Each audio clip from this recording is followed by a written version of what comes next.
Hello BookTube and welcome to my bookshelves.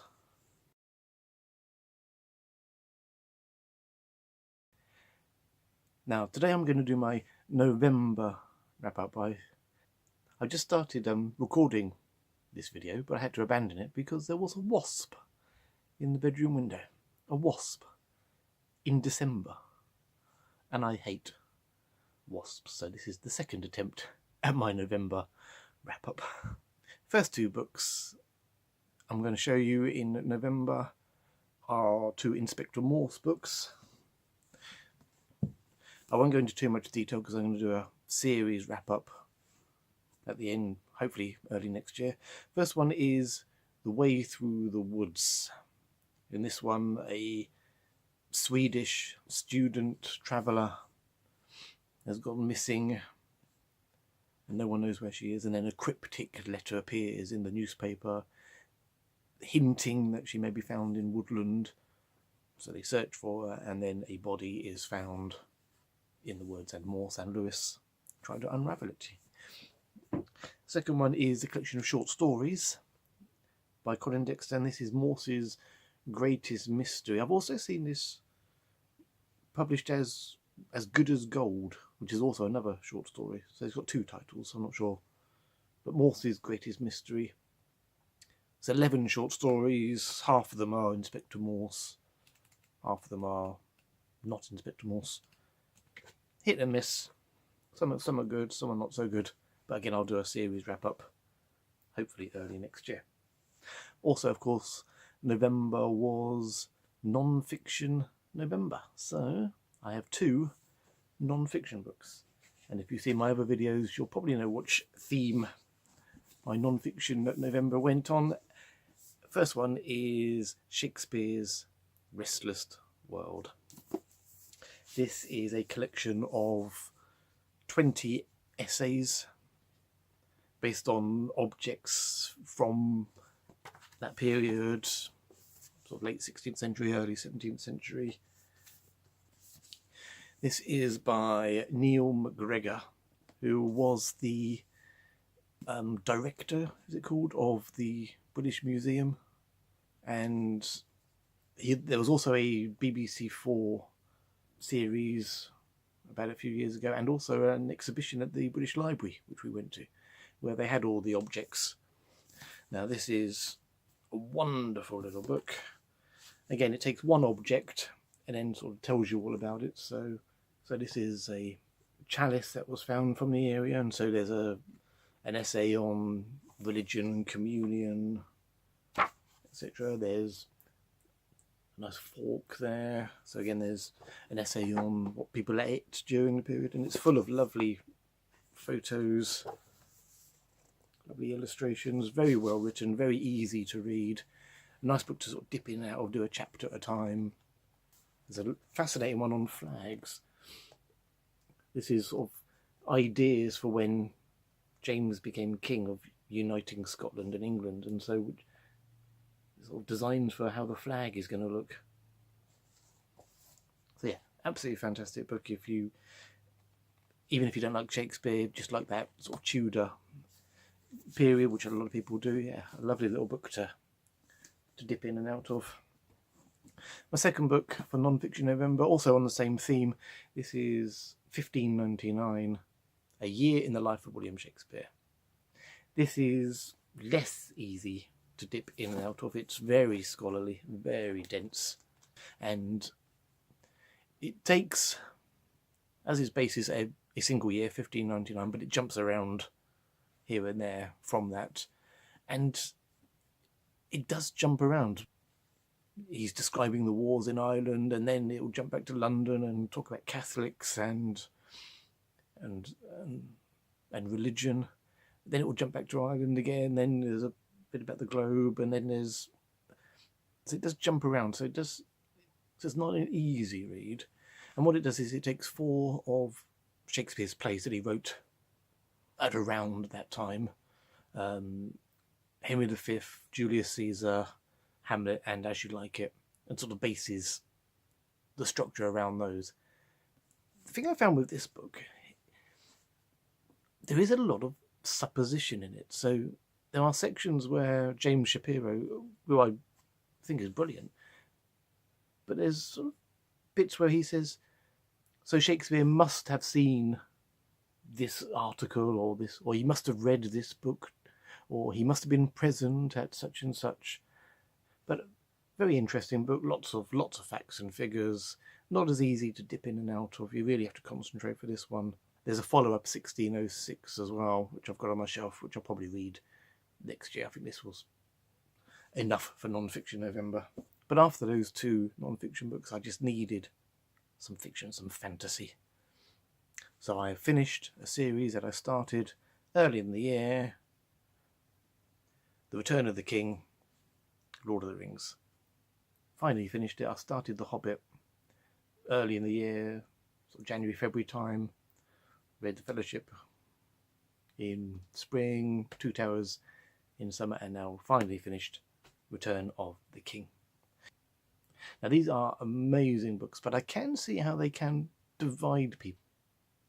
And when they're good, they are very, very good. They're exciting, they're tense, they're fast-paced.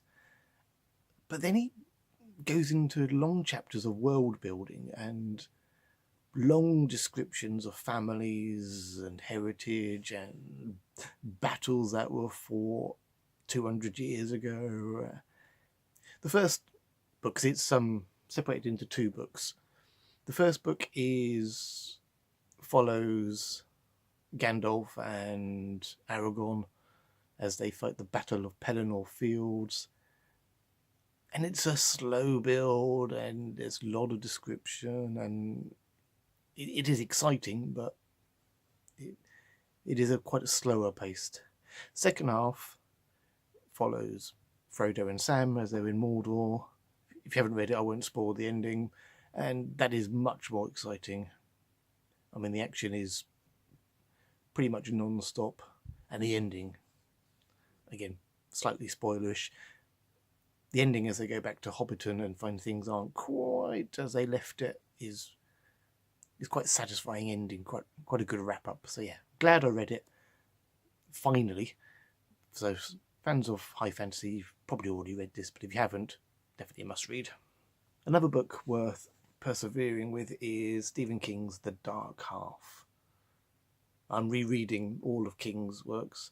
I read them when I was sort of in my 20s, and I gave up reading, so there's quite a lot I haven't read. I think the last one I read was The Green Mile, and I haven't read anything after that.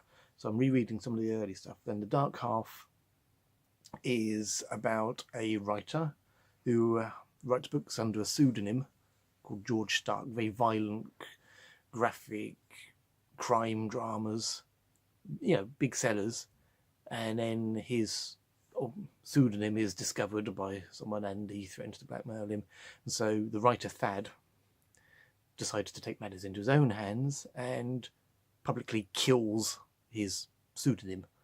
Sort of has a big publicity shoot with tombstone and lots of publicity. Fortunately, the alter ego, George Stark, doesn't want to die. And so he comes to, I'll say back to life, but he comes to life and starts to kill everyone involved in his fake death, if you like. It's a very strange story. And the first half is quite slow. It does build up towards the end. There's a good finale. But the problem with this book was the main character, the writer Thad. He was just boring, and I couldn't really connect with him. And the alter ego George is a stereotypical psychopathic, violent killer. And yeah, there just wasn't anything to really emotionally latch onto with this book. But it's a good story. It's very violent, be warned. There's people killed in many interesting ways. And yeah, a slow start, but a good finish for this one. If you were just starting reading Stephen King, I would suggest don't start with this one. Read some of his other bigger ones first. This isn't the best of his work, but yeah, a good read. Another book I wouldn't recommend reading, Lee Child, Night School. Now, I'm a big fan of the Jack Reacher novels. I've read most of them, I think. And the last 3 or 4 were disappointing. This one was dreadful. I'm really sorry, but it was badly written. The plot was implausible. The characters non-existent. Even Jack Reacher was two-dimensional in this. So the plot of what there is of it is Jack Reacher, still in the army at this point, is given a secret mission along with an FBI agent and a CIA agent, and both of those men were so two-dimensional you couldn't tell which was which. And there's been a report that somebody is buying something from the US for $100 million. They don't know what it is, and can you go and investigate? So they go to Hamburg, they sit around in hotel rooms, drive around the Hamburg streets. Jack Reacher gets into the obligatory fight, as he does in every single book. There's the obligatory sex scene, as in every book. They sit around, they find out what's being bought, they find who's done it, and that's it, really. There's really not much more. The main problem with this book, though, is the writing. It is dreadful. It felt like it was written on post-it notes and then just transcribed and published. The sentences are...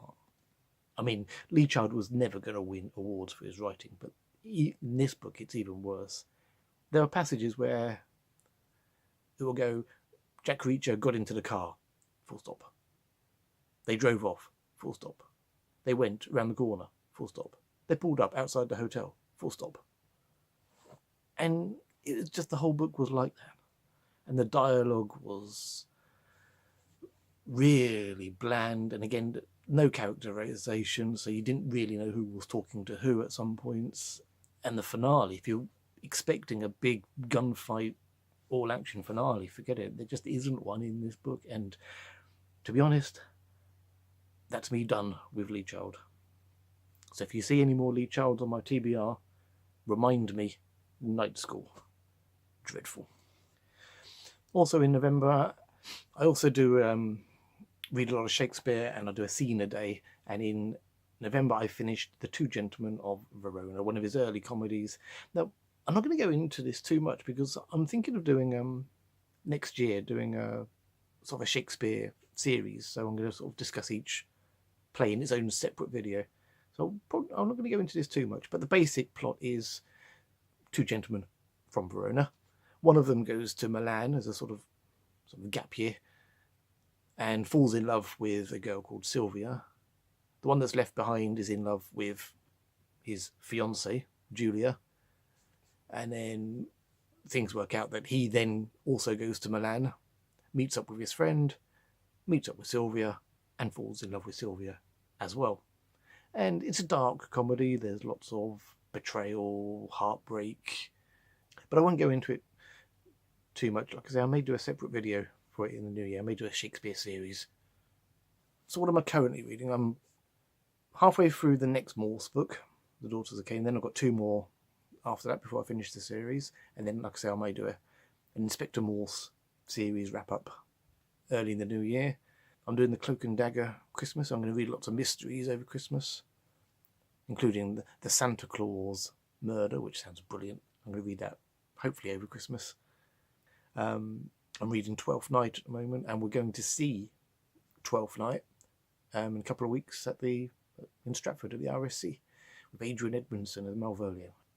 I'm so looking forward to that, and I may do a review when we come back after we've seen it. So that's my November wrap-up. What have you been reading in November? Have you read any of the books that I've read? What did you think of the Lee Child, Jack Reacher novels? Let me know in the comments below. And I'll see you in my next video. Thank you for watching.